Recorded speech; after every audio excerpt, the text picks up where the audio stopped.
ছিল আমরা একটা ছাদে পিকনিক করতেছিলাম, আমরা নিজেদের একটু মাইন্ড রিফ্রেশ করার জন্য ভাবতেছিলাম যে আমরা একটু খাবো। ওই মুভমেন্টে আমাদের একজন ভাই ছিল সবুল ভাই, উনি আমাদেরকে জানায় যে আসলে এমপি আজিজ উনি বের হচ্ছে। পরবর্তীতে আমরা পিকনিক রেখে আমরা এখানে চলে যাই এবং হাজির হওয়ার পরে আমরা জেল স্কোয়ারের সাথে কথা বলি যে আসলে বিষয়টা সত্য কিনা। উনি অথেন্টিক আমাদেরকে জানায় যে হ্যাঁ বিষয়টা সত্য।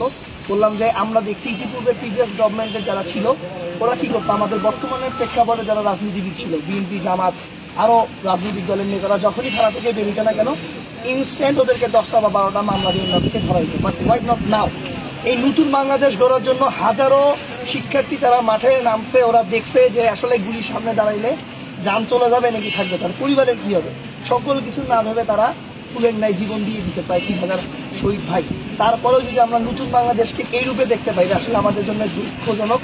আমরা ভারাক্রান্ত হৃদয় নিয়ে বলতে পারি আমাদের প্রত্যেকটা শহীদ ভাই যে কারণে জীবন দিয়ে গেছে সেই সোনার বাংলাদেশ আমরা এখনো পাচ্ছি না। জানি না কবে পাবো, নিজে পরিবর্তন হইলে হয়তো আমরা এই পরিবেশটা খুঁজে পাবো। পরবর্তীতে আমরা ওই মোমেন্টে কি করে ফেলি, আমরা জেল সুপারের সাথে ডিসির সাথে এসপির সাথে কথা বলি, ওনারা ট্রাই করতেছিল। অ্যাট দ্য মোমেন্ট আমরা জেল সুপারকে বলি যদি আপনি 4 ঘন্টা আটকে রাখছেন, যদি আপনি আরো কিছুক্ষণ সময় আটকে রাখেন আমরা বিষয়টা দেখতেছি, কালকে আপনার সাথে কি হবে এই বিষয়গুলো আমরা সুস্পষ্ট বিশেষকে বলতে পারবো।